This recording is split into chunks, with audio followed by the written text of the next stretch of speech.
Alright, ladies and gentlemen, so today what we're going to be doing is we're going to be going over the new 1000 and Bubble Tenjiro and Oh-Etsu end of month banner. Should you summon, should you skip? And I'm going to say right now, I think it's a pretty decent skip. I'm not going to lie, I think it's a pretty good cooldown.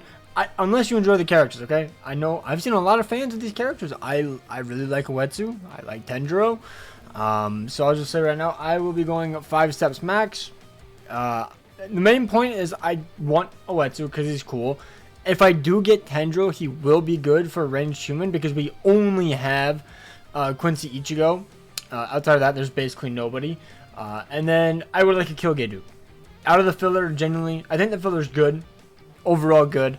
But the only character I really want is Kilgay. Because there's no way I'm pulling 4 Bambis to make her 5-5. And as not, I don't think I'll ever use. Ichigo's already 5-5, and then these 3 characters I believe are already 5-5, except for maybe Chojuro. Senjumaru's a pretty decent link with Last Rate and Recharge, and then these 2 have yet to get resurrected, so maybe they could become pretty good. Who really knows? We don't really know yet. But yeah, let's quickly go over Oh-Etsu, who looks to be a interesting character. I've seen either people say he's going to be the worst character of the year. I've seen people say, I don't think that's true by the way, I've seen people say he's going to be way better than Yuha. I just want to see how he performs, I'm not going to lie. I really hope out of all the YouTubers that pull him, hopefully at least one person pulls him and is able to showcase him so I can actually see how he performs. I would genuinely like to see it, so hopefully I can get lucky, I can try him. But yeah, so his main thing is he's trying to replace Yuha in Guild Quest, it seems. He has the new killer, No Affiliation Killer Plus. So he has an extra 60% damage to no affiliation enemies in Guild Quest, essentially. He has the gauge effect of Frenzy +1. He has an extra Berserker of 100% when he pops his gauge as well. He also has the damage soul trait of damage to enemies not afflicted by his status elements plus 40%. So basically this enemy, or this character, doesn't rely on procking SP boost, which I do like. I really do wish that there was a higher chance to proc status elements with enemies or with our units. But the upside to proccing status elements, such as like, you know, weakening and whatnot, is you get an SP boost, greatly increasing your strong attack damage. And when you have weakening, you know, you apply weakening, they have 50% less, or you do 50% less, or 50% more damage. I am stuttering so hard. 50% more damage. It could be 30. I'm not gonna lie, 30 to 50%. I forgot the calcs, but either way, you do more damage. You know, you lower their defense.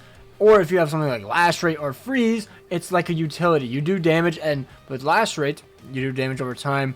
Make it so they can't use their strong attack damage or their strong attacks in Guild Quest. Freeze, you just freeze everything. You keep them still. Paralyze, you keep them completely still. Stuff like that. This character has basically no crowd control except for hopefully you kill it, and that way he doesn't kill your sides. So I will be saying that. That is one thing that I'm not a big fan of. But his innate skills, I really like his innate skills. He has Friendship +2, he has Havoc +20%, he has Marauder. The attainable skills is Frenzy +2, he has 100% more damage to enemies not afflicted by an ailment by 100%. He has Long Stride, strong attack damage, strong attack recharge time -12%. He has the gauge effect, strong attack recharge -30%. So whenever you pop your gauge, all your strong attacks get cooled down by 30%. He has the start gauge as well, +70% outside of Brave Battles.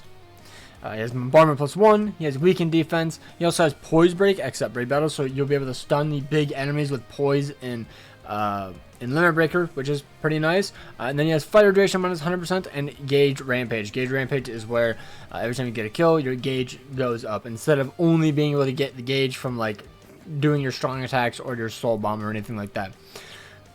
So yeah, he looks like he's going to be a good character. Is he going to be the best? I don't know. It's a bit of a different take on a character, because basically usually when you see this kind of a kit, you know, with damage to enemies not afflicted by an ailment, it's usually alongside a farmer, farming stuff, not a gauge type of skill. So we'll let's wait and see. I really hope he surprises all of us and he's absolutely insane, but we will just have to wait and see. Also, he does have the new EX move. It's basically just another attack. It's nothing like insane. It's kind of like, it's just like a attack in front of him, kind of. I don't know how to describe it. It kind of looks like it's just like a little AoE around him, but I'm not too sure, to be honest. Either way, it's an extra attack. It does decent damage.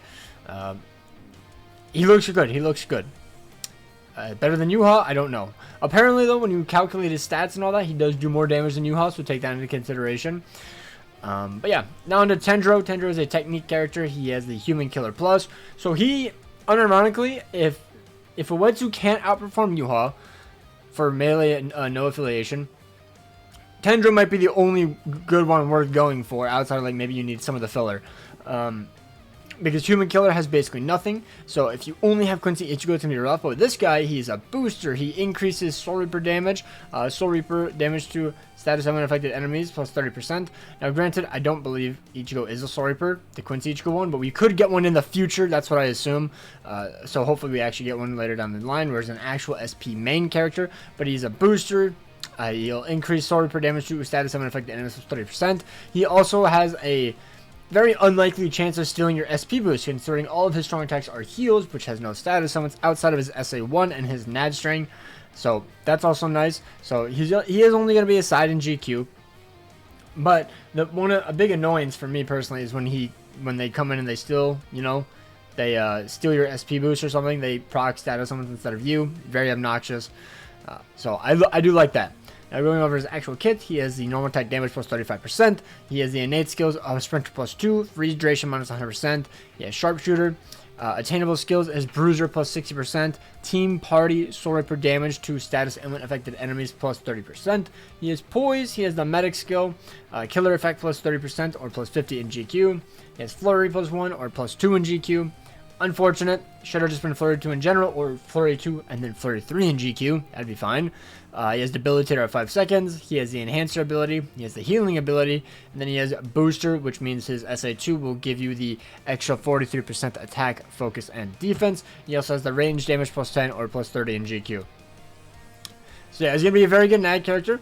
Won't lie. So if you want the most bang for your buck and you don't really care about the filler, you could just go for Tenjiro's individual. You could just do that because he's probably going to be the best character in terms of helping you in Guild Quest. Okay? Now if you just want a fun character, I definitely think that's going to be Oh-Etsu or Killgate or Asnot, something like that. But that's just my take. Overall, I just wish the banner had a third character. I wish it had either a Bankai Senjumaru or an Askin. I like the two characters. I like the filler overall. I like what they do, but an end of month NAD character is just not for me personally, so I'm just kind of disappointed. The filler, by the way, or the banner format, no free step because we have pity. Ever since we've had pity, we don't get that from what I've seen. But the first 2 steps is 150 or 200 orbs. And then every 5 steps, guaranteed 5-star, guaranteed featured 5-star.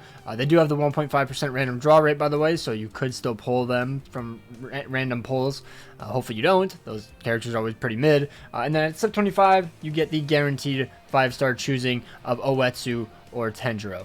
So let me know down below if you guys are going to be summoning, by the way. And let's go over the fillers kits. So Asnot is actually pretty good. I like him. He's good. He's a good range, no affiliation killer. He has strong attack recharge time minus 14%. He has slow and weakening, which is a pretty interesting combo on all of his strong attacks, excluding his SE2, which is a barrier. He's a really safe and he's a really fun character. He does good damage. His damage to slowed and weakened enemies plus 40%. He has the debilitator of 5 seconds. He has a frenzy plus 2. He has SP boost of 80%. So he does good damage. Probably could have used, something besides multi-barrier, maybe some berserker in there, built in there, maybe some more damage at full stamina, just something like that, because he does have the full stamina only, reduced strong attack cooldown minus 6%, his freeze duration minus 100%, and spiritual plus 1, so he will be getting his strong attacks back quite quickly, so that's pretty good. But yeah, that's pretty much it for Asnot. I do like him. I do like the Asnot, but I think he could have been better. As for Killgate, I definitely think that he is the more popular character in terms of kit-wise that people are wanting. He is a melee Oronkar with drain on all of his strong attacks. He has strong attack recharge time minus 14% on his soul trait. He has the Team Party Heart attribute strong attack recharge minus 20%. So whenever you go through a room and IT or limit break request, you regain your entire team's strong attack or your strong attacks by 20%. Which is very, very broken. Very, very good. He has damage inflicted at full stamina plus 20%. Damage to drained enemies plus 40%. He has a debilitator of 2 seconds. Devastation plus 40%. Frenzy plus 2. Havoc plus 20. Poise. SP boost for 80%. And then probably the most broken skill in the entire game. Rampage. So every time you get a kill, you get an extra 2% damage bonus, going all the way to 100%, and it is an absolutely insane skill. I don't... They just, if they make more of these characters, I think Rampage characters are almost a must summon. Almost a must summon. But it's been a while. Last one was Ishin, and then before that was Rukia, so it looks like it's like 4 or 5 months in between each one nowadays, which is kind of unfortunate. But as for his innate skills, freeze duration, guard break, strength +1, pretty standard stuff. But yeah, he also has an amazing kit. Really like his strong attack kit. Very, very fun. He feels good. Just give him the long stride, and away he goes. Really like the character. Really like him. Also, he just looks cool. He's kill gay. He's really cool. As for Bambietta, I don't use this character anywhere. I don't even use her in Guild Quest. I'm not gonna lie. If you have a 5/5 6th anniversary Aizen, I think she does better. I believe you basically have to have her 3/5 or 5/5 to be better than Aizen, but she's just not as fun. I think Aizen is still way easier to use. You know, it's like one of the most brain dead kits in the game. Hers though is kind of I just don't like her strong attack kit, but she is a ranged Captain Killer for the ranged Captain Killer week. She has damage inflicted at full stamina plus 30% as her soul trait. She has burn on all of her strong attacks, including her soul bomb. She has a bombardment of 1, damage to burning enemies plus 40%, the ability of 2 seconds, devastation plus 6% to increase her soul bomb damage, frenzy plus 2, increased status summon chance against speed attribute enemies, which is kind of unfortunate. Imagine if this was increased status summon chance against captain enemies, then I think she'd be way more consistent, but since it's only speed, you know, you're only going to be doing great against the speed attributes. She has sharpshooter, SP boost of 80%, strong attack recharge, shine minus 12%, and then weakened defense. Now I will admit, obviously she was made for a time when nuking and jumping and soul bombing was her entire thing, but now in the GQs, obviously it's a bit more. You need recharge, you need a better kit, you need more crowd control, that sort of stuff. She just doesn't really have that. She has an SA1. I don't even know exactly what it is. It's just kind of a mediocre attack. I don't know exactly how to describe it. Is it attack? She has a... What would you even call this? Whatever this is. I don't know what it is, I'm not gonna lie. And then she has the Barrage SA2, Full Screen SA3, and then, you know, Soul Bomb. Oh, it's this, my bad. It's a 750. I was looking at the NAD string. That's what it was. I was like, why does this look so weird? 750 AoE distant. That's what it is. Okay. That makes a bit more sense. Let's look at the NAD string. Yeah, just not the biggest fan of it. Moving on to the next character, Ichigo. Really fun character in IT. Outside of that, I don't really use him anywhere. I don't think he's that great in Guild Quest. He doesn't inflict status summons, which is my main problem with Oh-Etsu. This is why I'm kind of like, is he even going to be that good? Like, this guy already has a damage to enemies not affected by an ailment plus 100%. So, obviously, you know, Oh-Etsu is going to have an extra 40%. And, you know, more multipliers and whatnot. But I'm just, like, kind of curious how it's going to go. Really hope Tenjiro does, or Oh-Etsu does insane.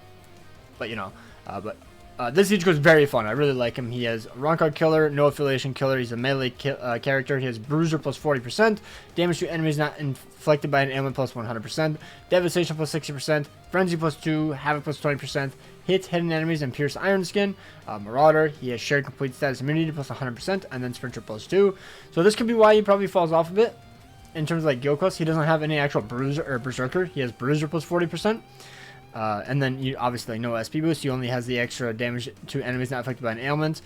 Does he have anything else? He does not. He has more like support skills. Team Party, recover 20% stamina, 100% chance to hit dodging enemies of any affiliation, and then Long Stride. No like no extra insane damage. That's why he's mainly just meant for IT, because he can pierce Iron Skin. He has damage to enemies not affected by an ailment. And Frenzy plus 2. Perfect. That's all you realistically need. He's still very, very good. But in Guild Quest, I'm not a big fan of him. Going on to Ishin. I'm not going to go over these characters much. They're just kind of whatever, just filler. Hopefully he gets a good resurrection. You know, maybe he gets an SP boost. Maybe he gets an insane link. But 20% Berserker, 20% Bruiser. Very, very outdated. That's all I'll say for him. Hopefully he gets some justice done for him on his resurrection. As for Chojo, it's basically the exact same thing. 20% Bruiser, 20% Berserker, Frenzy 1. Not too much to say there. Hopefully, yet again, he just gets a good resurrection. And then the final one is Senjumaru. If you don't have her and you pull her, that's overall pretty good. I think she got a pretty decent resurrection, but nothing insane. She's mainly just a link or at the very least, she's more orbs for your account if you haven't pulled her yet. But yeah, that is pretty much it. Let me know down below if you are going to be summoning. Kind of curious. Overall, I think it's a decent banner. Is it worth summoning? It's up to you. I'm going to be going 5 steps just because I kind of want to, and you know, video. That's pretty much it. If I was not a content creator, I would probably not be summoning. So take it as you will. Maybe you just want the filler, or maybe you want to summon on the individuals, because I never actually showed the individuals. I think the individuals are actually quite good. This one is from the 15th to the 21st. Shuhei, Momo, very good characters, to be honest. Very good farmers. The Lilinet is whatever. But then Oko is still decent in raid battles. I've seen him quite often. You fight 5-5 him, full defense dodge build. He's quite decent. And then Tenjiro's. God, this character traumatizes me. Parasol Rukia, Yamamoto, and then Love. These 2 are good. Iba is a decent replacement if you don't have anybody for range something. I can't remember what he does, to be honest. I'm not gonna lie. And then this is a whatever character. So it's kind of up to you. Do you want to summon? Do you not want to? It's from the 21st to the 27th. So you want to be able to see what the next banner is, which is kind of unfortunate. The next end of month, I was going to say, like, wait, how is this dropping 2 days before this? But wrong month. But yeah, that's going to be it. Hope you guys enjoyed. Take care. Best luck if you consider summoning. Peace out. Have a great day.